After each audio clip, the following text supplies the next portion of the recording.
استرالیا یک کشوریه که پوشش‌های گیاهی زیادی داره و همینم باعث شده بود که توی این سالها توریست‌های زیادی بیان استرالیا و دور از تکنولوژی و شلوغی شهر یه کوله پشتی بندازن پشتشون و توی جنگل‌های استرالیا ماجراجویی کنن. اما مشکل از اونجایی شروع میشه که بین سالهای 1989 تا تقریباً 1992 اکثر توریست‌هایی که می‌اومدن به استرالیا و توی جنگل بلنگلو کوله‌گردی می‌کردن ناپدید می‌شدن. همین هم باعث شده بود که خانواده‌هاشون خیلی نگران بشن، چون نه اثری از جسدشون پیدا می‌شد و نه اثری از وسایل‌هاشون. این شده بود یه معما برای کشور استرالیا، اما قرار نبود که اوضاع همین جوری ادامه پیدا کنه. این تازه شروع پرونده ماست.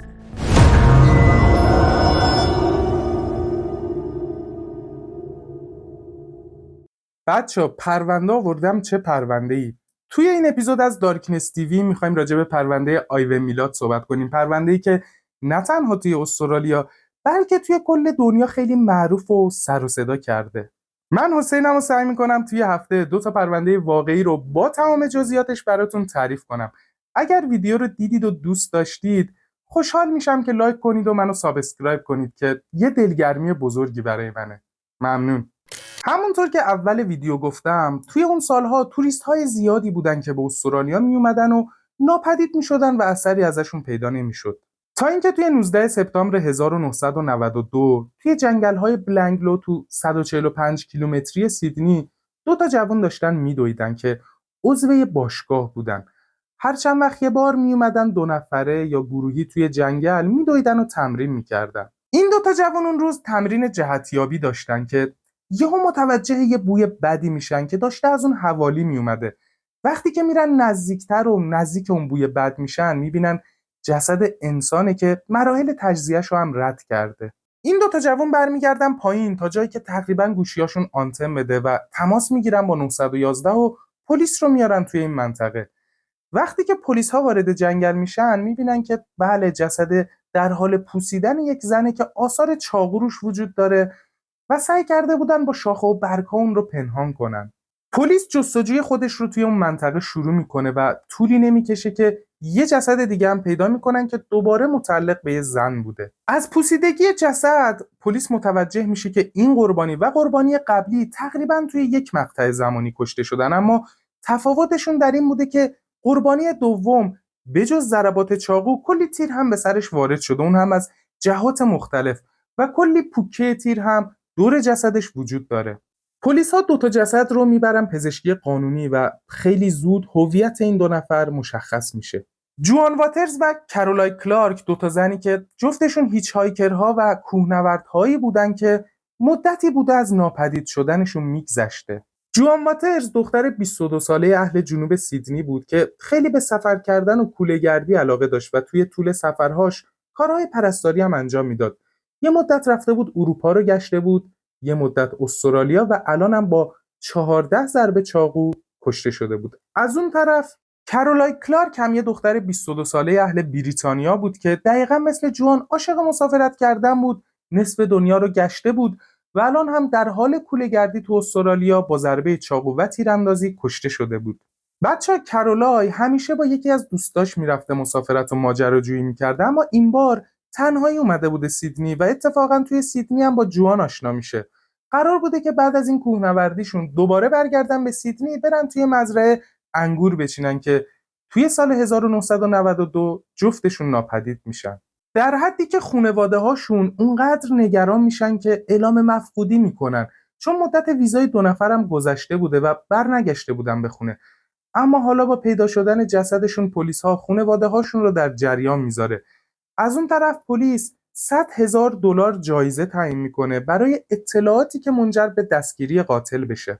بچه، تعیین این جایزه $100,000 هم به نظر من خیلی منطقی میومده، چون اخبار این قتل خیلی میتونسته در سطح جهانی بچرخه و تاثیر خیلی منفی روی صنعت گردشگری استرالیا بذاره، چون بعد از یه مدت پزشکی قانونی دوباره میاد اعلام میکنه که آثار تجاوز هم روی قربانی ها وجود داره و بچه‌ها ضربات چاقو هم اونقدر عمیق بودن که روی ستون فقرات قربانی ها هم ضربه وارد کرده بود.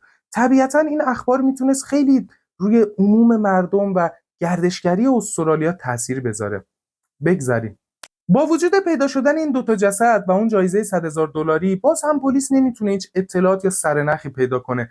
تنها سرنخ پلیس اون پوکه ها و گلوله های داخل سر کرولای بوده. همین هم باعث میشه بعد از یه مدت پرونده سرد میشه و آروم آروم داشتن پرونده رو کنار میذاشتن تا اینکه 1 سال از این ماجراها و سرد شدن این پرونده میگذره. میرسیم به 5 اکتبر 1993. توی این زمان یه آقایی بوده که پارسال خبر پیدا شدن این دوتا جسد رو شنیده بوده و خیلی سعی میکرده توی این وقتهای آزادش بره توی جنگل و دنبال چیز مشکوکی باشه. این آقا اعتقاد داشته که احتمال داره این اتفاق برای کسای دیگه هم افتاده باشه. خودش هم طبق یه سری منابع کاراگاه آماتور بوده تا اینکه بالاخره توی یکی از این جستجوهاش یه جسد پیدا میکنه که اونقدر پوسیده بوده دیگه داشته تبدیل به اسکلت میشده. این آقا بعد از پیدا کردن این جسد بلافاصله به پلیس‌ها اطلاع میده تا اینکه پلیس‌ها هم میان اونجا رو جستجو میکنن و یک جسد دیگه هم خود پلیس‌ها پیدا میکنن. روی سر یکی از این اجساد علائم شکستگی وجود داشته. این مشخص میکنه که قاتل با یه وسیله‌ای به جمجمه این قربانی ضربه زده و جسد دوم هم سعی شده زیر درخت با شاخ و برگ‌ها پنهان بشه. مدتی نمیگذره که پلیس متوجه میشه این دوتا جسد متعلق به جیمز گیبسون و دبورا اورست 19 سال است که جفتشون هم توی 29 دسامبر 1989 ناپدید شدن. بچه‌ها یعنی هولوش 4 سال قبل از اینکه جسدشون پیدا بشه. همون زمانی که این 2 نفر ناپدید شده بودن، یه آقایی به اسم مایکل داشته توی اون محوطه پیاده روی می‌کرده و قدم می‌زده که یه دوربین پیدا می‌کنه. پیش خودش میگه آخ جون انگار این دوربین صاحب نداره دیگه، اونو برمی‌داره. از قضا یه کم بعد یه آقای دیگه هم داشته توی اون محوطه پیاده روی می‌کرده و دور می‌زده که یه کوله قرمز رنگ پیدا می‌کنه. اون کوله پشتی رو با خودش میبره خونه، درش رو باز می‌کنه، می‌بینه یه کاغذ توش هست که اسم و شماره تلفن جیمز داخلش نوشته شده. با اون شماره تلفن تماس میگیره، خانواده جیمز برمیدارن میگن بچه ما گم شده، ما حتی اعلام هم کردیم که بچه‌مون گم شده. این آقا بعد از شنیدن این حرفا سری میره اداره پلیس و کوله پشتی رو تحویل پلیس میده. از اون طرف با پخش شدن خبر گم شدن جیمز، خانواده دبورا هم اعلام مفقودی میکنن چون که این 2 نفر دوست دختر دوست پسر بودن و اون آقایی که اون دوربین رو برداشته بود اونم دمش گرم میاد دوربین رو تحویل اداره پلیس میده. پلیس‌ها طولی نمیگذره که متوجه میشن این دوربین هم متعلق به جیمز بوده اما هیچ اثری یا عکسی از قاتل داخل دوربین ثبت نشده. حالا پلیس تا الان 4 تا جسد داشته که 4 تاشون هم هیچ هایکر یا کوهنوردهایی بودن که داشتن مسیر خودشون رو میرفتن. این قضیه برای پلیس جدی‌تر و شاید بهتره بگم نگران کننده تر میشه. پلیس شروع میکنه بررسی کردن اون منطقه تا اینکه متوجه میشه تو 400 کیلومتری جایی که جسدها پیدا شده یه درخت وجود داره که 9 تا گلوله بهش شلیک شده. 8 تا از اون گلوله ها از بین رفته بودن اما یکی از اون گلوله ها قابل شناسایی بود. یه کالیبر 22 که دقیقاً با همون گلوله به سر کرولای شلیک شده بود. یادتونه که گفتم از جهات مختلف به سر کرولای شلیک شده بود و یه سری پوکه هم دور جسدش وجود داشت. کارآگاهی که داشته روی این پرونده کار میکرده تنها سرنخی که داشته همین کالیبر 22 بوده. به خاطر همین میره به یه باشگاه تیراندازی که توی اون حوالی بوده و توی اون منطقه بوده تا ببینه یه آدم مشکوک یا یه آدم خشنی که راجع به یه چیزی قپی اومده باشه توی باشگاه میاد. خلاصه که این کاراگاه اونجا پرسجو میکنه، صحبت میکنه تا اینکه میرسه به یه اسم به نام الکس میلات. الکس میلات یه آقایی بوده که میومده به اون باشگاه تیراندازی و افراد باشگاه اعتقاد داشتن که آدم دردسرسازیه. انگار که قبلا دزدی میکرده و وقتی یه ذره عمیق‌تر تحقیق میکنیم انگار که کلا خانواده میلات دردسرسازن. پلیس الکس رو احضار میکنه تا بیاد اداره پلیس و به یه سری از سوالها پاسخگو باشه. الکس میاد اداره پلیس و کاراگاه پرونده شروع میکنه ازش سوال پرسیدن که توی این چند سال مثلا توی این 1-2 سال چیز مشکوکی دیدی یا نه. اتفاقا الکس شروع میکنه حرف زدن، میگه آره من چیز مشکوک دیدم. میگه توی 26 آپریل 1992 من با یکی از دوستان به اسم بیل توی ماشین بودیم، داشتیم میرفتیم به سمت باشگاه که یهو دیدیم 2 تا ماشین دارن از روبرو میان، یهو راهنما زدن برن به سمت جنگل. ماشین اول یه فورد قهوه‌ای 1980 بود و ماشین دومم یه ماشین بژ رنگی بود که من دقیقاً مدلش رو متوجه نشدم. الکس توی ادامه میگه توی ماشین اول 2 تا آقا جلو نشسته بودن و یه خانم هم عقب. راننده ماشین یه آقای سفید پوست لاغرندام قد بلندی بود که موهای قرمز داشت و روی انگشتای دستش هم تتو داشت. از اون طرف کمک راننده رو هم همینجوری توصیف میکنه، مثلا میگه موهای بلوند داشت و توی دست راننده هم یه شاتگان بود. از اون طرف میگه اون خانومی که پشت نشسته بود یه وسیله جنسی توی دهنش بود و موهاش هم تا روی شونه‌هاش بود. یه جوری منو نگاه میکرد که انگار از من کمک میخواد. توی ادامه میگه ماشین اول رفت، ماشین دوم اومد. توی ماشین دوم 2 آقا جلو نشسته بودن، یه آقا و یه خانم هم عقب نشسته بودن که دقیقاً توی دهن این خانومم یه وسیله جنسی بود و این خانومم منو نگاه میکرد و انگار از من کمک میخواست. الکس دوباره توی ادامه میگه من نتونستم راننده و کمک راننده ماشین دومو شناسایی کنم، اما اون آقایی که پشت پیش اون خانم نشسته بود یه آقای خیلی خوشتیپ بود که لباس سفید پوشیده بود، دستاش هم یه جوری بود که انگار کار نکرده. بچه دستای منو از اون فاصله ببینید اصلا معلومه که کار کرده یا کار نکرده. خب خیلی عجیبه دیگه، مگه چند ثانیه طول کشیده این رد شدن این 2 ماشین که این الکس این همه جزئیات یادشه؟ طبیعتاً پلیس هم مشکوک میشه دیگه. در حقیقت این الکس داشته پیش از حد اطلاعات میداده. توی اتاقهای بازجویی یکی از چیزهایی که پلیس رو خیلی مشکوک میکنه همین اطلاعات پیش از حد دادنه، یا وقتی که جواب یه سوالی خیلی کوتاه و طرف مقابل خیلی بلند اون رو جواب بده. این خودش میتونه یه سیگنال باشه تا اینکه پلیس بیشتر روی این آدم مشکوک بشه و بهش شک کنه. الکس توی ادامه میگه من شماره پلاک اون ماشین ها رو هم برداشتم اما چون یه مدت طولانی داره از این قضیه میگذره اون شماره پلاک ها رو گم کردم. بازم پلیس توی ذهن خودش میگه خب این آدم چرا همون موقع نیومده اینا رو گزارش بده اون شماره پلاک ها رو بده. خلاصه که پلیس چند تا عکس به الکس نشون میده که عکس های جوان واترز و کارولای کلارک هم جزوشون بوده که خیلی سریع الکس میاد میگه آره این 2 نفر بودن. خیلی هم پافشاری میکرد اما پلیسا خیلی به حرفای الکس اعتماد نداشتن، چون که به گفته پلیس یه سری شواهد وجود داشته که پلیس باید اونها رو بررسی میکرده. الان بهتون میگم اون شواهد چی بودن. یه روز یکی از کارکنای کارخونه گچ میاد پیش پلیس، میگه که من یه همکار دارم به اسم پاول. وقتی که پارسال 2 از کوهنوردها گم شده بودن به اسم گابور و آنیا، این همکار من پاول اومد گفت من میدونم کی اینا رو دزدیده، ولی بعدش دیگه حرفی نزد و هیچ توضیحی راجع به این قضیه نداد. الانم که خبر پیدا شدن جسد جوان و کارولای پخش شده، دوباره این همکارم پاول اومد پیش من گفتش که پلیس باید بیشتر بگرده، جسدهای بیشتری توی جنگل وجود داره و دوباره حرفی نزد و توضیح بیشتری نداد. حالا بچه جالبیش اینه که بدونید پاول کیه. پاول در واقع اسم مستعارشه، اسم اصلیش ریچارد میلاته، برادر الکس میلات، همونی که تو اداره پلیس میگفت اون 2 ماشین داشتن میرفتن سمت جنگل و شناساییش کرده بود. پلیسا با شنیدن این حرفای پاول یا همون ریچارد که گفته بود جسدهای بیشتری وجود داره پلیس باید بیشتر اون جنگل رو بگرده، پلیسا میان یه تیم بزرگ تشکیل میدن که هم هوایی بوده هم زمینی، شامل 400 نفر از افراد پلیس و 30 نفر از کاراگاهان پلیس. پلیس در واقع کل اون جنگل رو جستجو میکنه، شاید بهتره بگم شخم میزنه، تا اینکه توی 1 نوامبر یه جسد دیگه هم پیدا میشه. این جسد متعلق بود به یه خانم 22 ساله به اسم سیمون اشمیدل که با ضربات چاقو کشته شده بود و همه وسایل‌هاش هم کنارش بود الا کوله پشتیش. سیمون هم قرار بوده توی سال 1991 بره یه سر به مادرش بزنه، یه هفته پیش مادرش بمونه و دوباره برگرده به ادامه سفرش که هر چقدر مادرش منتظر میمونه خبری از سیمون نمیشه. آخرین بار سیمون رو نزدیک یه ایستگاه قطار دیده بودن و الان هم بعد از 2 سال جسدش پیدا میشه. بچه چیز ناراحت کننده دیگه این که مادر سیمون اشمیدل بعد از 2 سال بیخبری از دخترش خبر پیدا شدن جسد دخترش رو از تلویزیون میبینه. پلیس با اون تیم بزرگ جستجوی خودش رو دوباره ادامه میده و 3 روز بعد 2 جسد دیگه هم پیدا میکنن. جسد اول متعلق به یه آقا بوده که دست و پاش رو بسته بودن، با چاقو بهش ضربه زده بودن و سرش رو هم جدا کرده بودن.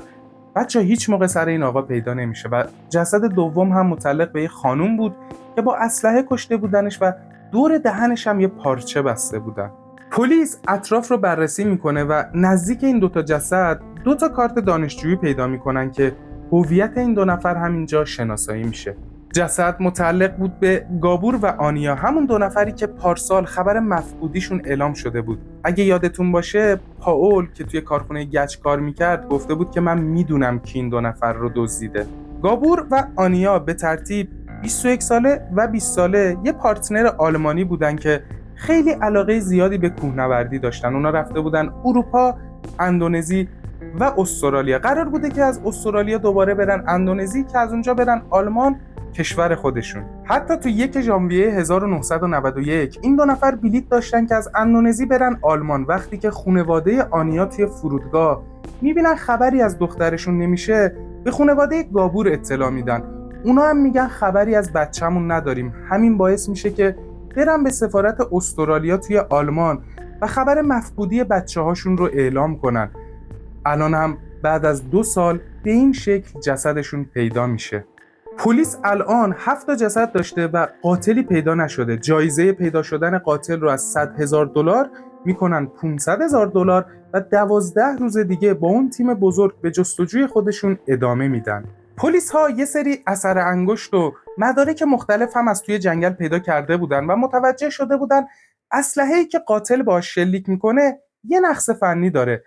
این نقص فنی توی اسلحه‌هایی وجود داشته که از سال 1964 تا 82 تولید شدن و پلیس داشته میگشته ببینه توی استرالیا کی همچین اسلحه‌ای داره. در واقع با این اطلاعات پلیس داشت یه محدوده کوچیک برای خودش درست میکرد تا به سرعت بتونه قاتل رو شناسایی کنه. از یه طرف دیگه پلیس هر گلوله‌ای که توی صحنه جرم پیدا میکرده متعلق به یه اسلحه بوده و متوجه میشن که با یه قاتل سریالی طرفن.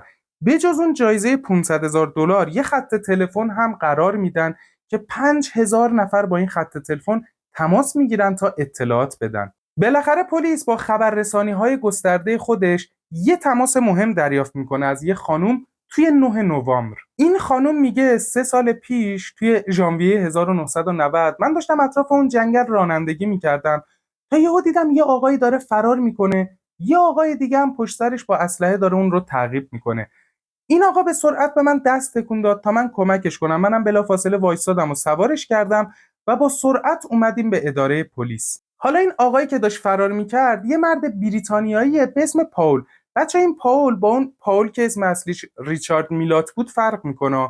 و این خانم در ادامه به پلیس ها میگه که من فکر میکنم این مردی که با اسلحه داشت پاول رو دنبال میکرد همون قاتل کوله‌گرد هاست.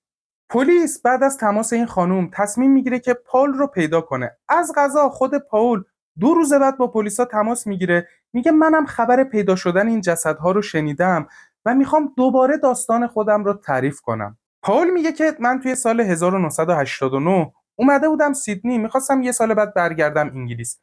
موقع برگشتن یه آقای حدوداً 40 ساله با یه وانت نقره‌ای که یه سیبیلم داشت اومد کنار من وایساد، گفت سوار شو من میرسونمت. منم سوار شدم. یه ذره از مسیر رو که پیش رفتیم اون یه اسلحه در آورد من رو تهدید کرد. من هم توی اولین فرصت از ماشینش پیاده شدم و شروع کردم به فرار کردن. پاول در ادامه میگه در حال فرار بودم که یه خانومی رو دیدم، بهش دست تکون دادم، اونم وایساد منو سوار کرد و ما هم به سرعت اومدیم به اداره پلیس. انگار که پلیس ها توی اون زمان این گزارش رو جدی نگرفته بودن. بچه‌ها خیلی گزارش مهمی بوده. فکر کن دقیقاً زمانی که کوله‌گردها داشتن ناپدید می‌شدن یه همچین گزارشی به اداره پلیس میاد و انگاری که پلیس‌ها زیاد اونو جدی نگرفته بودن و پیگیری نکردن. پلیس‌ها بعد از شنیدن این حرف‌ها با کمک پلیس بریتانیا میرن پیش پاول، یه چهره حدودی از اون مهاجم در میارن و اینجاست که پلیس مشکوک میشه به خانواده میلاد. ولی این بار نه به الکس میلاد که اون 2 تا ماشین رو شناسایی کرده بود و نه به پاول میلاد که راجع به گم شدن توی کارخونه گچ گفته بود، بلکه به آیون میلاد، پسر سوم خانواده که خیلی شبیه اون مهاجمی بوده که پاول توصیف میکنه.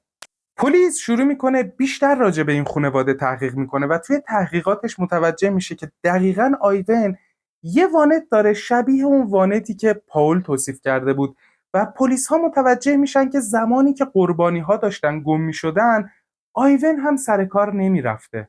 بچه‌ها شاید مدت زمان زیادی از ناپدید شدن قربانی ها میگذشته، اما اکثر اونها بلیط داشتن و با خانواده هاشون هم قرار داشتن توی زمان خاص. واسه همین پلیس میدونسته دقیقاً توی چه زمانی اینها ناپدید شدن و دقیقاً توی همون زمانها هم آیون سر کارش حاضر نبوده. پلیس با پاول ارتباط برقرار میکنه، با همونی که از دست اون ظارف فرار کرده بود و بهش میگه که میتونی بیای توی این پرونده ما کمک کنی. پاول قبول میکنه، میاد اداره پلیسا چند تا عکس جلوش میذارن که عکس آیون میلات هم جزوشون بوده. میگه آیا اون کسی که به تو حمله کرد و تو رو سوار کرد میتونه جزو این عکس ها باشه؟ پاول اونجا سریع عکس آیون میلات رو نشون میده، میگه این دقیقاً کسی بود که من رو سوار کرد و به من حمله کرد. پلیس سوابق آیون میلات رو بررسی میکنه و میبینن که این آدم یه بار توی سال 1974 دستگیر شده به جرم دزدیدن و تجاوز کردن به 2 کوهنورد. و جالب اینه که آیون توی اظهاراتش توی اون زمان که دستگیر شده بود با پررویی کامل گفته بود اگه دوباره فرصتش پیش بیاد من کوهنوردها رو میدزدم و بهشون تجاوز میکنم.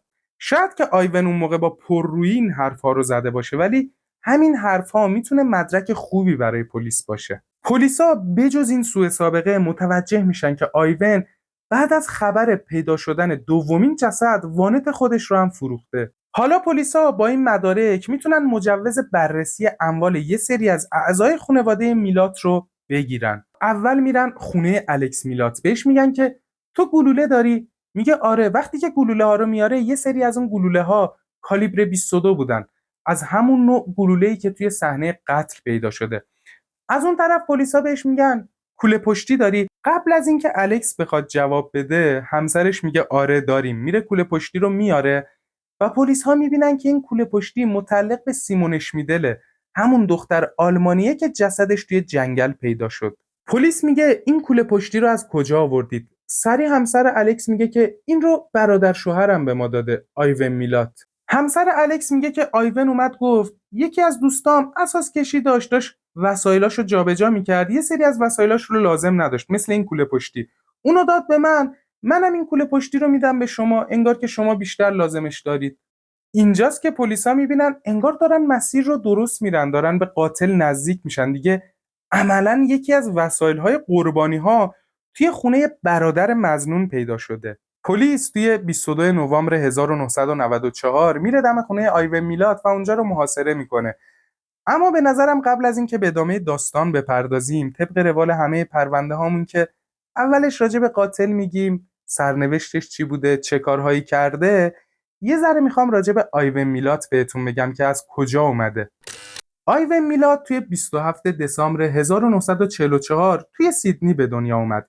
پدرش یه مهاجر کرواتی بود که اومده بود استرالیا تا تو بخش اسکلو کشتیرانی کار پیدا کنه. بعد از یه مدتی پدرش آشنا میشه با یه دختر 16 ساله به اسم مارگارت که بلافاصله هم با هم ازدواج میکنن و حاصل این ازدواجشون میشه 14 تا بچه که 4 تا دختر بوده و 10 تا پسر. آیون هم پسر سوم خانواده است. پدر و مادر آیون هم میشه گفت 14 تا بچه رو با خشونت و تنبیه بسیار زیادی بزرگ کرده بودن. مثلا که پدرش همیشه با چوب اونا رو کتک میزده، از اون طرف مادرش هم یک بار 4 تا انگشت آیون رو خط انداخته بود تا تنبیهش کنه. و کلا هم بچهای شری بودن، مثلا دزدیای کوچیک و بزرگ میکردن و کل همسایه ها رو آزار میدادن و همسایه ها هم ازشون شاکی بودن. به خاطر همین وسطای ویدیو گفتم کلا خانواده دردسرسازی بودن. همین تربیت بد و شر بودن بچه‌ها باعث میشه که خیلی سریع بیفتن تو کار خلاف. آیون میلات وقتی که 18 سالش میشه، البته قبل از 18 سالگیش، برای اولین بار دستگیرش میکنن. چون زیر سن قانونی بوده میبرنش زندان مخصوص نوجوانان، یه مدتی اونجا میمونه. بعد از یه مدتی که از اونجا آزاد میشه، توی سن 18 سالگیش دوباره دستگیرش میکنن. این بار به جرم ورود غیرقانونی به خونه یه نفر، دزدی و کتککاری. 18 ماه بهش حبس میدن و بعد از 18 ماه دوباره آزاد میشه. سخت در اشتباهی اگه فکر کنید این آدم اصلاح شدنیه، چون بعد از اینکه آزاد میشه دوباره خلاف میکنه، 2 سال میفرستنش زندان، بعد 2 سال آزاد میشه دوباره خلاف میکنه و 3 سال دیگه بهش زندانی میدن و بعد از 3 سال آزاد میشه. اما بچه آیون انقدر به کارهای خلاف و شنی علاقه داشته که توی اون زمان با 2 تا از زنداداش‌هاش رابطه برقرار میکنه که حتی گفته میشه یکی از زنداداش‌هاش ازش باردار بوده. همین باعث میشه که 2 تا برادرش یه مدتی با اسلحه بیفتن دنبالش تا ازش انتقام بگیرن. میرسیم به آپریل سال 1971 که توی راه آهن استرالیا 2 تا دختر از قطار پیاده شدن. آیون با ماشینش میره کنار این دخترها، بهشون میگه سوار شید شما رو میرسونم. وقتی که دخترها سوار میشن و یه ذره از مسیر رو پیش میرن، آیون یهو چاقو در میاره، تهدیدشون میکنه، از اونجا میبرتشون به یه منطقه جنگلی و به جفتشون تجاوز میکنه. بچه این همون سوء سابقه ای بود که پلیس ها تو وسط های ویدیو از آیون پیدا کرده بودن. بعد از تجاوز آیون این دوتا دختر رو دوباره سوار ماشین میکنه، اما وسط های راه این دوتا دختر به بهونه خریدن نوشیدنی حالا یا خوراکی ماشین آیون رو متوقف میکنن.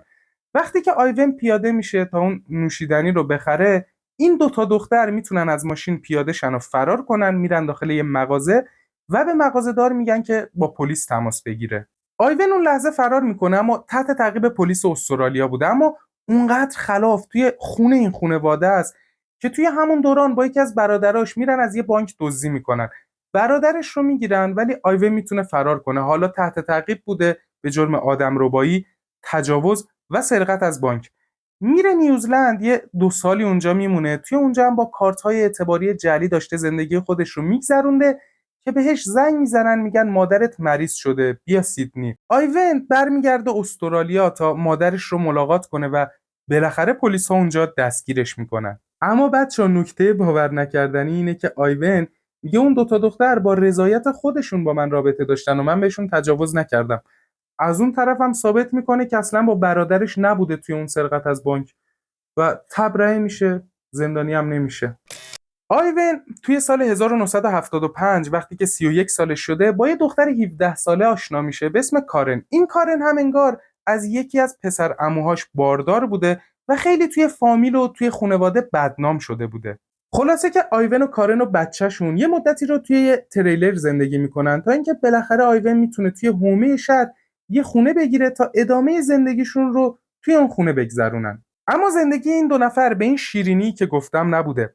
آیون هر روز کارن رو کتک میزده، حتی با چاقو رو تهدید میکرده و وقتایی هم که عشقش میکشیده با کارن رابطه برقرار میکرده. این نوعی تجاوز حساب میشه. حتی یک بار کارن بهش گفته بوده که بیا یه بچه دیگه بیاریم، اما آیون با چاقو تهدیدش کرده بود که اگر باردار بشی هم تو و هم بچه رو میکشم و کلی کارهای وحشتناک با کارن انجام میداده. چیز عجیب‌تر این که بعد از 8 سال رابطه این دو نفر تصمیم میگیرن به طور رسمی با هم ازدواج کنن. فکر میکنم که کارن رو مجبور کرده بود، اما بعد از یه مدت کارن توی سال 1987 کلافه میشه، دیگه از دست آیون خسته میشه، دست بچه‌ش رو میگیره و فرار میکنه تا بره یه جایی پنهان بشه.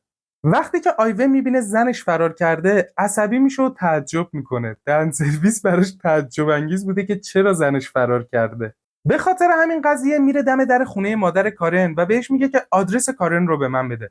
وقتی که مادر کارن قبول نمیکنه، آیون میره دم در ماشین مادر کارن رو آتیش میزنه. اما در نهایت توی سال 1989 به طور رسمی کارن میتونه طلاقش رو از آیون بگیره. آیون میلات هم بعد از طلاق تصمیم میگیره برگرده پیش خانواده‌اش و اگه دقت کرده باشید دیگه سال 1989 زمانی که کوله‌گردها داشتن ناپدید میشدن. برمیگردیم به ادامه داستانمون. توی 22 می 1994 پلیس خونه آیون میلات رو محاصره کرده. زنگ در رو میزنن، به آیون میگن خونت رو محاصره کردیم، بیا دم در خودت رو تسلیم کن. آیون هم تو جواب میگه من اصلا آیون نیستم، آیون هم خونه نیست، شما اشتباه اومدید. اما پلیس میدونسته که داره دروغ میگه. 3 بار دیگه هم باش تماس میگیرن و بهش میگن که پاول گفته تو با اسلحه داشتی دنبالش میکردی، تا بالاخره آیون میاد دم در و خودش رو تسلیم میکنه.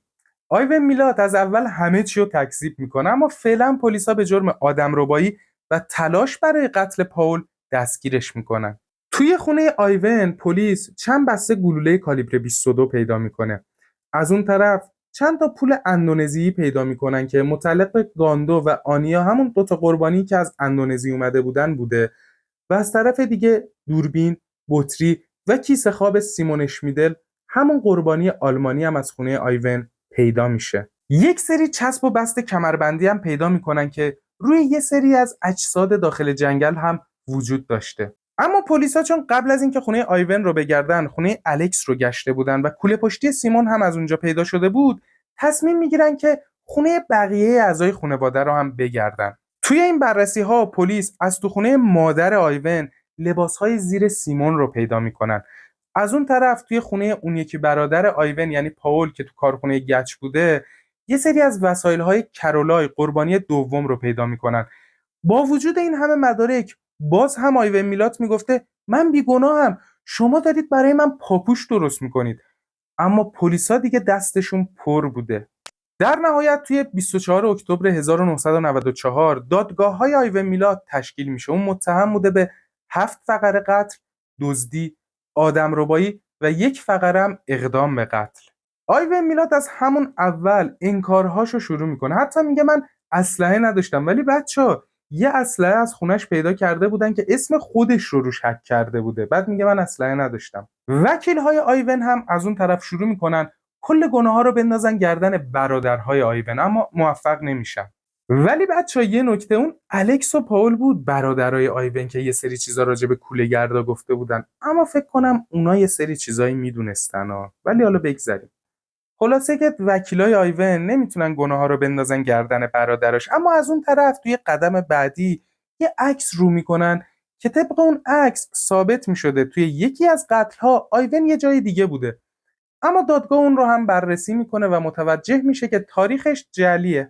خلاصه که این دادگاه‌ها همینطور ادامه پیدا میکنه که 2 سال بعد توی 23 جولای 1996 آیون متهم میشه به 7 فقره قتل، 1 فقره اقدام به قتل و آدمربایی.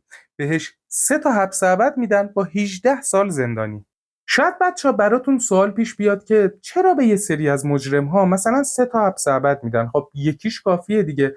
اما بچه‌ها یکی از دلایل مهم اینجور حکم‌ها اینه که وکیل‌های طرف نتونن یه سری سوراخ قانونی پیدا کنن و یه مدت بعد آزادش کنن. مثلا اگه وکیلاش معجزه هم بکنن، کلی سوراخ سومه پیدا بکنن، یکی از حبس ابدهاشو وردارن، باز طرف 2 تا حبس ابد دیگه داره. با این حال که حکم آیون اومده بوده، اما باز اعتراض میکرده، میگفته اصلا دادستانی استرالیا اومده یه سری وسایل خونه من و خونه خانواده‌ام گذاشته تا برای من پاپوش درست کنه.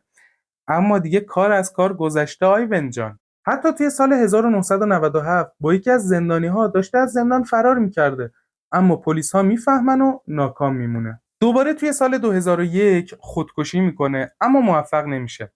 از اون طرف توی سال 2009 یکی از انگشتاشو میبره، میندازه توی پاکت، میفرسته به دادگاه عالی تا اعتراض کنه، بگه من بیگناه توی زندانم. بازم موفق نمیشه. انقدر پشت کارش بالا بوده، دوباره توی سال 2011 اعتصاب قضای خودش رو شروع میکنه تا اعتراض کنه، بگه من بیگناهم، اما دوباره موفق نمیشه. یه مدت که از این قضیه ها میگذره، توی زندان متوجه میشن آیون میلات مبتلا شده به سرطان مری و درمانش رو شروع میکنن، اما انگار که سرطان خیلی پیشرفت کرده بوده. بچه‌ها یه نکته جالب دیگه این که یه متهمی اگر حتی حکم اعدام داشته باشه و یه مشکلی براش پیش بیاد و مریض بشه، طبق قانون باید اون رو درمان کنن، حتی اگر 1 روز به اعدامش باقی مونده باشه. در نهایت توی 27 اکتبر 2019 آیون میلات به دلیل سرطان مری از دنیا میره. اما بچه‌ها یه چیز خیلی ناراحت کننده این که توی استرالیا 2600 تا پرونده مفقودی وجود داره که حل نشده باقی مونده. حالا معلوم نیستش که به آیون میلات هم مربوط میشده اون 2600 تا یا نه. بچه‌ها یه چیز باحال این که یکی از بچه‌های برادر آیون که آیون میشه عموش، اونم پرونده جنایی داره، انگار که عموی خودش آیون رو الگوش قرار داده. اگه دوست داشتید یه بارم پرونده اون رو بررسی میکنیم، اگرم دوست نداشتید فدای سرتون. به پایان پرونده یکی از بدنامترین قاتل‌های سریالی کوله‌گردهای استرالیا رسیدیم. امیدوارم که خوشتون اومده باشه و مثل همیشه با لایک و کامنتاتون یه انرژی خفنی به من بدید. اوه بچه‌ها، راستی اگر به این ژانر علاقه دارید دکمه سابسکرایب رو بزن که ساپورت بزرگی از منه. امیدوارم همیشه شاد و سرحال باشید. تا یه ویدیوی دیگه و یه پرونده جنایی دیگه، خدافظ.